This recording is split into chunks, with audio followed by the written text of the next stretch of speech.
हमारी कहानी शुरू होती है जब नायक ड्रैगन के खिलाफ लड़ाई कर रहे थे। एक आदमी ने ड्रैगन को जनलोसा बुलाया और उसे चेतावनी दी कि आज वह उसे हॉवर्ड साम्राज्य पर हमला नहीं करने देगा। लेकिन जनलोसा ने उन्हें कीड़े मकोड़े कहा और बोला कि उसके मरने वाले बच्चे के बदले में आधा साम्राज्य बहुत कम है। उसने कसम खाई कि वो इन्हें टुकड़े टुकड़े करके फेंक देगा और बाकी के साम्राज्य को भी तबाह कर देगा। ये सब एक वेब टून में दिखाया गया था जिसका नाम था ड्रैगन क्रॉनिकल्स एपिसोड 7, जो हमारा प्रोटैगनिस्ट पढ़ रहा था।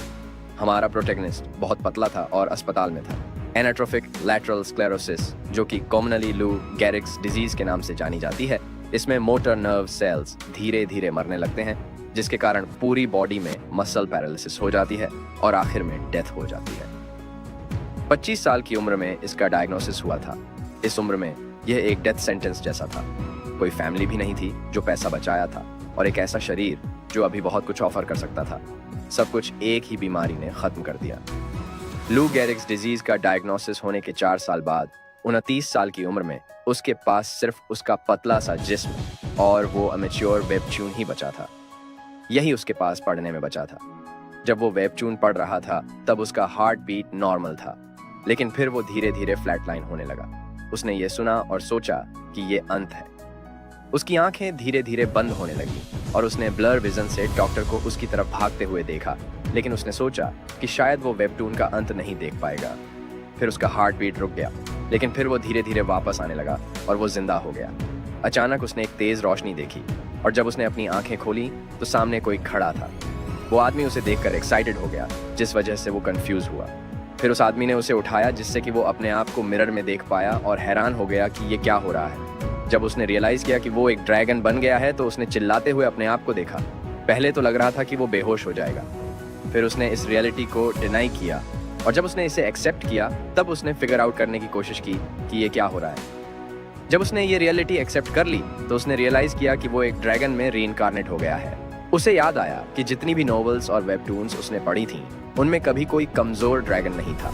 तो उसने सोचा कि ड्रैगन में रीइंकार्नेट होने पर शिकायत नहीं कर सकता, क्योंकि वो दुनिया का सबसे ताकतवर प्राणी बन गया था। सबसे ज्यादा महत्वपूर्ण बात यह थी कि एक बिल्ली सिर्फ 10 साल जीती है, इंसान 80 साल, ड्वार्फ 250 साल, एल्फ 1000 साल और फेरी 3000 साल। लेकिन एक ड्रैगन का औसत जीवन काल 10,000 साल होता है। अपनी पिछली जिंदगी में उसे बहुत छोटी उम्र से काम करना पड़ा, फिर बीमारी हो गई और उसकी प्राइम उम्र में ही मौत हो गई। लेकिन अब उसे लगता है कि जिंदगी अलग है और ड्रैगन के रूप में इतनी लंबी और स्वस्थ जिंदगी पाना एक अल्टीमेट गिफ्ट है। उसका मन खुशी से भरा और वो हैरानी में सोचने लगा कि वो इतना एक्साइटेड क्यों फील कर रहा है। इस नई शक्ल से वो हर रुकावट को पार कर सकता है। ऐसा सोचकर वो गर्व से अपने आप को एक ड्रैगन घोषित करने वाला था कि पीछे से कोई आया और उसे उठा के लुईस बुलाने लगा। फिर पूछा कि इतना एक्साइटेड क्यों है और खाने चलने को कहा। जैसे कि डाइनिंग टेबल के पास पहुंचे, उस आदमी ने उसे एक क्यूट सा बिब पहना दिया, लेकिन वो सिर्फ उस खाने को हैरानी से देख सकता था जो कि किसी भी एंगल से खाना नहीं लग रहा था और हिल भी रहा था। आदमी ने पूछा कि क्या बात है, भूख नहीं लगी क्या? फिर बोला कि खाना फ्रेश होने पे बेस्ट होता है तो खा लेना चाहिए। मजबूरन वो उसे पकड़ने लगा और सोचा कि शायद ये खान ना पड़े, लेकिन याद आया when in Rome do as Romans do. तो एक ड्रैगन होने के नाते उसे ड्रैगन लॉज फॉलो करना ही था। सरप्राइज, खाना स्ट्रॉबेरीज के जैसा टेस्ट कर रहा था। वो खाने लगा, लेकिन सामने वाले आदमी को भी बहुत खुशी से उसे इनकरेज करते हुए देखते हैं कि और खाओ, बहुत सारा है। उसने उसे बताया कि उनकी आंखें बहुत अच्छी हैं और उन्हें अपना फादर बुलाया। फिर धीरे से उसने अपनी अनविलिंगनेस जाहिर की। वो और खाना नहीं चाहता। ये सुन के डैड उदास हो गए। डैड ने आंसू बहाते हुए पूछा कि क्या बात है, और याद दिलाया कि उन्हें डैड बुलाओ, फादर नहीं, और प्यार से कोशिश की कि वो उसे डैड कहे। लेकिन उसने सिर्फ अपने डैड को देखा और मन ही मन सोचा कि हाँ, वो एक डैम ड्रैगन है। फिर रियलाइज हुआ कि उसने अभी तक अपने डैड का नाम भी नहीं पूछा है। तो उसने पूछा कि उनका नाम क्या है। डैड हैरानी में थे कि 1 महीने बाद नाम पूछ रहा है। उन्होंने बताया कि उनका नाम जनलोसा है। ये नाम सुनकर उसका सीना थरथरा गया, क्योंकि ये वही खतरनाक ड्रैगन का नाम था जो उस वेबटून में था जो वो पढ़ रहा था। शॉक और पैनिक में उसका पैर फिसला और वो चेयर से नीचे गिर गया। जनलोसा ने कंफ्यूजन में उसका नाम पुकारा, लेकिन वो सिर्फ पीछे हटते हुए चिल्ला सकता था कि ये सच नहीं हो सकता। जनलोसा को शॉक में छोड़ के वो भागता रहा, क्योंकि ये सुन के उसकी समझ में कुछ नहीं आ रहा था। एक दरवाजे खोल के वो एक लाइब्रेरी में घुसा एक बुक उठा के उसने इसमें से पन्नों को पलटने लगा और एक पेज पर रुक गया।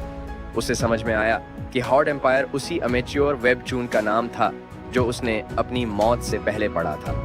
पूरी बुक पढ़ के समझ आया कि वो कोई कोइंसिडेंस से नहीं बल्कि वो वेबटून में एक ड्रैगन बन गया था। तब जनलोसा ने उसे पुकारा और फिक्र से पूछा कि कहीं चोट तो नहीं आई। जनलोसा की नर्म और फिक्र भरी स्वभाव को देख के उसे लगा कि कहीं वो कोई जेनोसाइड करने वाला तो नहीं लगता। याद आया कि वेबटून में जनलोसा ने कहा था कि अब वो लोग कभी चैन से नहीं रह पाएंगे क्योंकि उनकी एरोगेंस की वजह से पूरे कॉन्टिनेंट को उनके खून से रंगने की कसम खाई थी। इससे याद आया कि जनलोसा पागलों की तरह हो गया था जब ह्यूमंस ने उसके बच्चे को मार दिया था।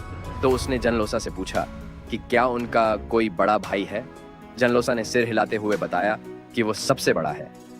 पैनिक में उसने पूछा कि क्या जनलोसा का और बच्चे पैदा करने का प्लान है।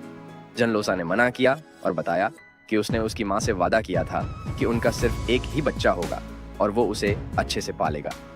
इस बात से रियलाइज होकर उसने समझ लिया कि अगर पहले कोई नहीं था और आगे भी कोई नहीं होगा तो वो वही बच्चा है जो मरेगा।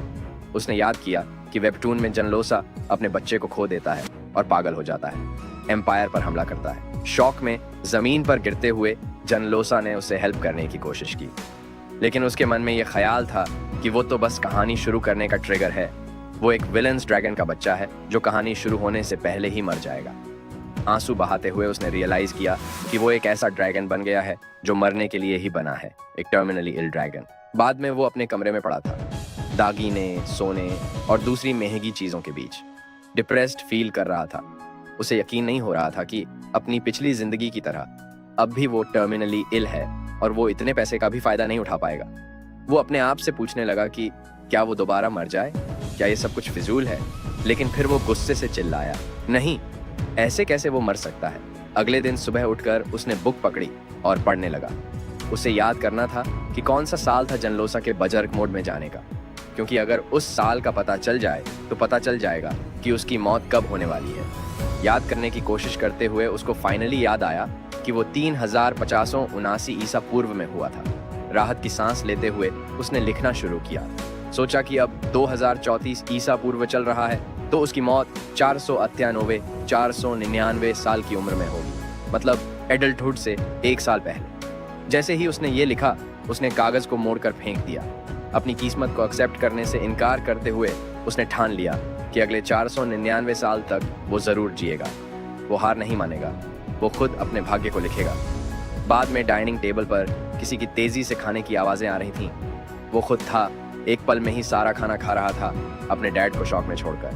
उसने जनलोसा को कहा कि वो और खाना चाहता है। जनलोसा तुरंत मान गया और एक बॉल भर के दिया, बोलते हुए कि बहुत सारा है तो जितना खाना है खा लो। खाते खाते एक मक्खी उनके ऊपर आई और उसके स्पून के पास बैठ गई। जैसे ही उसने स्पून को मुंह में डालने का प्लान किया, जनलोसा ने चिल्लाकर उसका नाम लिया और स्पून को हाथ से मारा। गुस्से में उसने जनलोसा से पूछा कि ये क्या हो रहा है। तब जनलोसा ने परेशान होकर समझाया कि वो ऑलमोस्ट मुसीबत में पड़ने वाला था। फिर जनलोसा ने मक्खी दिखाकर बताया कि ये एक आर्टिफिशियल क्रीचर है जिस पर वो रिसर्च कर रहा था। ये उनके जैसे ड्रैगन के लिए खतरनाक नहीं, लेकिन छोटे बच्चे के लिए हाईली पॉइजनस हो सकते हैं। ये सुन के वो शॉक और डर जाता है। हंसते हुए जनलोसा ने दिलासा दिया कि अब उसने खाया नहीं है तो फिक्र की कोई बात नहीं। जनलोसा ने मक्खी को देखकर सोचा कि शायद ये लैब से भाग गई है। तभी उसे रियलाइज हुआ कि ये बहुत पास आ गई है और आगे से उसे ध्यान देना होगा। थोड़ी देर बाद वो लाल कारपेट पर चल रहा था, रोबोट नाइट्स के बीच खुश होकर बुक पढ़ रहा था। तभी रोबोट्स में से एक ने उसकी तरफ नजर डाली और पीछे से अटैक करने लगा। अपने पीछे किसी की आहट महसूस करके वो रुक गया और पीछे मुड़कर देखा, लेकिन डर गया जब एक तलवार उसकी तरफ आते देखी। भगवान का शुक्र था कि जनलोसा समय पर आ पहुंचा। उसे धक्का देकर हटाया, तेज तलवार पकड़ी, रोबोट को आंखों से देखा और एक वायलेंट एनर्जी छोड़ी जिससे रोबोट के टुकड़े टुकड़े हो गए। जनलोसा ने पूछा कि क्या वो ठीक है और हैरान हुआ क्योंकि उसने सेटअप किया था कि ये उसे नुकसान ना पहुंचाए, लेकिन अभी तो 2 बार उसकी जान बच गई। कुछ दिन बाद शक खत्म हुए और वो यकीन करने लगा। जनलोसा के साथ मेंशन से बाहर निकलते ही वो जमीन की खूबसूरती देख पाया। जगह इतनी बड़ी होने से हैरान था। जनलोसा ने एक तरफ पॉइंट किया और बोला कि ये left fang of the earth है, कॉन्टिनेंट के किनारे के 2 बड़े पहाड़ों में से एक, जहां कई रहस्यमय जातियां रहती हैं। ये सुन के उसने सोचा कि शायद ये माउंट एवरेस्ट से भी बड़ा होगा। देखा कि ये बुक्स में जो था उससे एकदम अलग है। तभी एक बटरफ्लाई उसकी नजर में आई और वो उसे पकड़ने के चक्कर में दौड़ने लगा। कितनी खूबसूरत है, चिल्लाते हुए। अचानक बादल जमा हो गए और उनसे गरज सुनाई दी। एक बिजली सीधे उस पर गिरी, जिससे वो जल गया और कंफ्यूज हो गया। जनलोसा परेशान होकर उसके पास आया, लेकिन एक और बिजली गिरने से उसे बात समझ में आई। जब गरज हुई और तीसरी बार बिजली उस पर गिरने लगी तो उसे लगा शायद स्क्रिप्ट ही चाहती है कि वो यहाँ मर जाए। जनरल लोसा रोते हुए उसका नाम लेकर उसे बेहोशी की हालत में उठाया। अगले दिन वो बेड पे पड़ा रो रहा था, सोच रहा था कि वो मौत के इतने करीब पहुंच गया था। उसे समझ नहीं आ रहा था कि एक ही जगह पे इतनी बार बिजली गिरना कितने बुरे भाग्य का संकेत है। वो स्क्रिप्ट की उसकी डेथ की इच्छा पे विचार करने लगा, जबकि उसकी मौत अभी 499 साल दूर थी और ह्यूमंस के हाथ मरने का प्लान था। गुस्सा होकर पूछा कि क्या कहानी सिर्फ उसकी मौत से शुरू होती है? वेबटून का बेबी ड्रैगन तो 500 साल जिया था। अपने माथे को छूकर हैरान था कि सब इतना जल्दी कैसे हो गया। जबकि विचार कर रहा था तभी अचानक बेड से उछलकर खड़ा हो गया। उसे समझ आया कि अब वक्त व्यर्थ करने का नहीं है, अपनी मौत से बचने के लिए कुछ करना होगा। वो दौड़ते हुए कमरे में घुसा और दरवाजा खोला।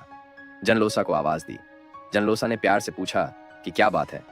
उसने पूछा कि क्या उनके पास प्रोटेक्टिव इक्विपमेंट है घर पे। जनलोसा ने कंफर्म किया कि हाँ है, लेकिन बोला कि अभी उनका उपयोग करने की जल्दी है। ऐसे इक्विपमेंट का उपयोग करने के लिए एट्रीब्यूट पावर चाहिए होती है, जो बहुत कठिन ट्रेनिंग से मिलती है। फिर जनलोसा ने उसके सर पर हाथ रखकर कहा कि तुम्हारे पास सीखने के लिए बहुत वक्त है, क्योंकि वो अभी छोटा है और आगे उसके पास कई 100 साल हैं।